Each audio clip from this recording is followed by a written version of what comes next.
Demək, az öncə sizə Papanin Hərbi Hospitalında, yəni tibb idarəsinin sabiq idarə rəisinin müavini Oktay Babayev haqqında məlumatı oxumuşdum Bakı Vaxtı xəbər saytından. İndi az öncə aldığım məlumata görə Müdafiə Nazirinin müavini baş direktor Aqil Qurbanov tibb idarəsinin rəisi Anar İsmayılovu otağına çağıraraq tənbih edib və Anar İsmayılov özünü həm müdafiə xarakterli, həm də öz maraqlarında müəyyən təkliflər edib.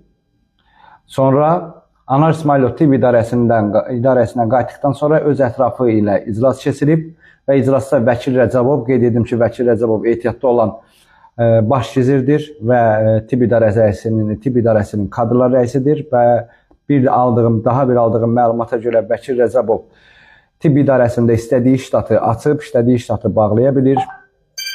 Ştatlarla belə deyək, oynaya bilir. İbayev Natiq, Hüseynov Hamlet, Fərid adında şəxs və şəxslər iştirak edib və iclasda Anar İsmayılov deyib ki, getdim, baş direktorla məsələni həll etdim, heç bir problem yoxdur, işinizi görün, narahat olmayın.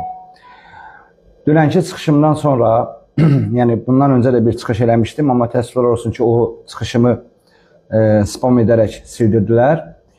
Mənə gizli nömrələrdən zənglər gəlirdi və həmin gizli nömrələrdə təhdid xarakterli zənglər idi.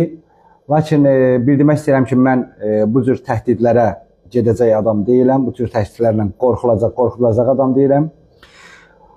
Polkovnik Babayev Oktay tibb idarəsinin rəisi müavini təyin olunduqdan sonra keçmiş sanatoriya rəisi, hal-hazırda tibb idarə rəisinin sərəncamda olan polkovnik leytenant Cəllov Kamili qanuna zidd şəkildə heç bir əsas olmadan sərəncama çıxartdırdı.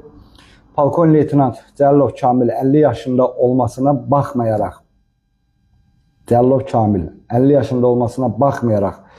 xidmətdə olmanın son yaş həddini keçmişdi, amma ehtiyata buraxılma üçün təqdimat verilməmişdi. Halbuki, bilirsiniz, bundan öncə də qeyd etdim ki, xidmətdə olmanın son yaş həddinə görə polkovnik leytenant Oktay Babayev pensiya buraxılıb.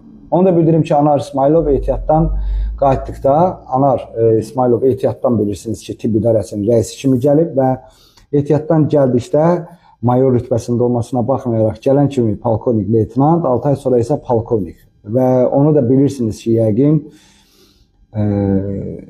rütbələr arasında ən az kifayət qədər vaxt olmalıdır. Səhv eləmirəmsə, polkovnik leytenantla polkovnik arasında 3 il olmalıdır və etdiyi xüsusi şücaətə görə növbədən kənar rütbə verilməlidir.